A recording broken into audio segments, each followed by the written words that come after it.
Good morning, it's me, Tia Torres, on this dreary morning. There's not even a nice sunrise for me to take a picture of, to use for my backdrop. So I found this old picture of where I live. Don't panic. I'm very private about showing the actual front of my house, although this is, but it has been kind of redone a little bit, so it looks different, and I changed that door, so that door doesn't look the same. But this is where I live, out in the swamp, in a little swamp shack.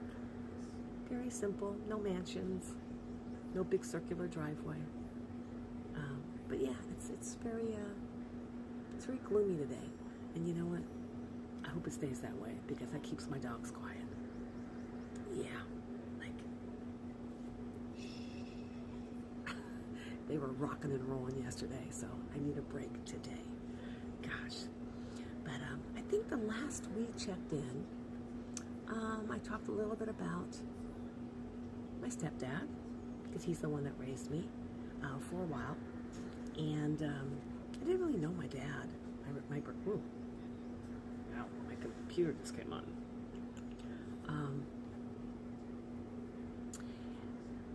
My real father, man, you know, he was quite the storyteller.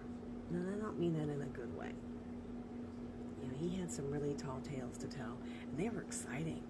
Oh my gosh, like the stories he would tell us, you know, they were pretty cool. And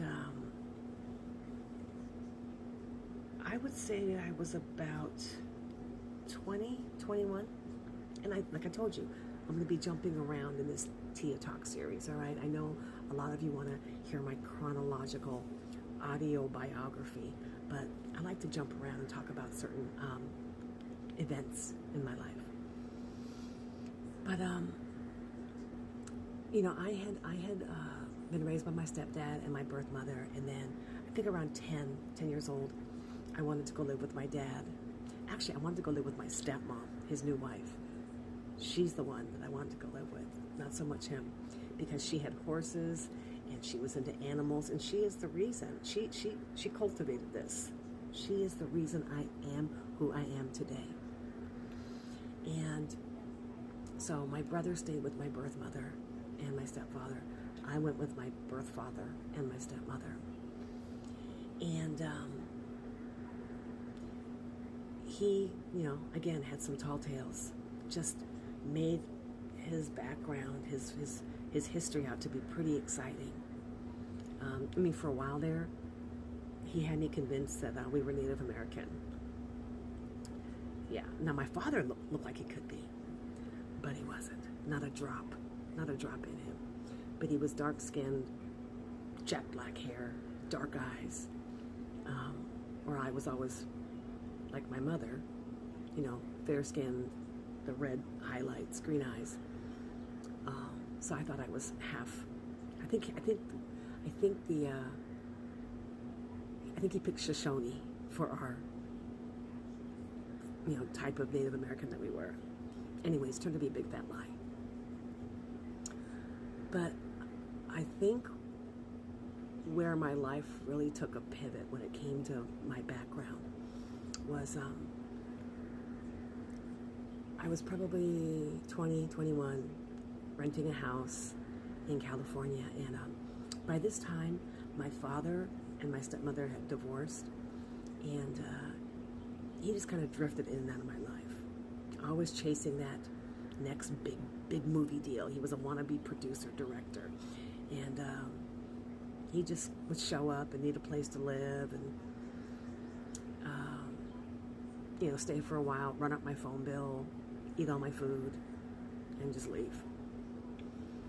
And on this particular time, he had left behind a box, and I started going through it. And this was such a shocker for me.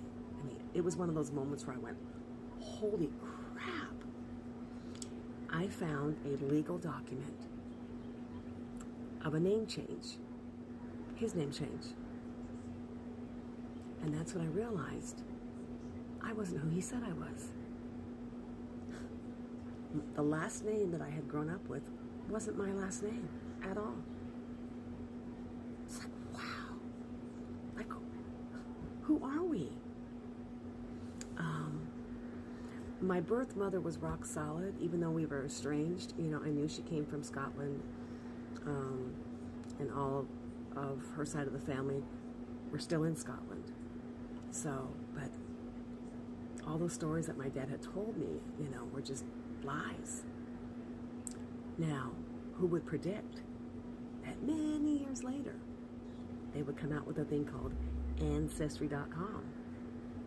And that's when I found out who I really was. So I did the old, you know, DNA test. And my... Really? It's too early. Way too early for that. Jethro. But my real last name was nothing like the one my father picked out. As I kind of suspected, just based on what my birth mother had told me, my father had no Native American in him. Irish. Everybody was Irish. Like everyone. He was like Irish. And in the family tree that I looked at, my Irish ancestors had come over from Ireland and landed in two places, actually, Pennsylvania and Wyoming. It seems to be where they landed. In Wyoming, from what I could read, they worked on the railroad out there, and in Pennsylvania, it was the coal mines in that region, and also the railroad. And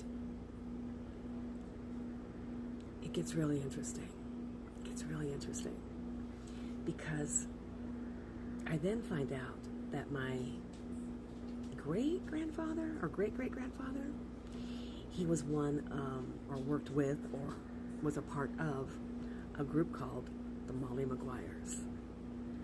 For those of you that don't know who they are, they're quite infamous. A couple of movies done about them, and they were a group of men who formed this alliance to fight the way coal miners were treated. And they caused such a ruckus that in the end, they were hung and killed. So imagine my next surprise when, I don't even know when it was, sometime later, I come across an ad on Facebook, and an old jail in Pennsylvania is being sold, or excuse me, it's up for sale. So of course I'm intrigued. And so I go on the website for this jail that's being sold, and it turns out it's where the Maguires were hung. So I actually get a hold of the jail's owner, and I'm like, I'm so intrigued, and she realizes who I am, and she's like, oh my gosh, I watch your show. You know what? Here's the thing. We've decided not to sell the jail. Really? She goes, but now that we know your background and the whole thing, we want you to come here. We want you to come and take a tour, and maybe I will be able to connect to my great-great-grandfather. Yeah. So I thought that was a kind of a perfect story for a day like today.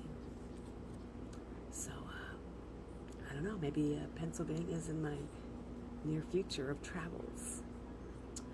All right, y'all. Well, until we talk again, peace out.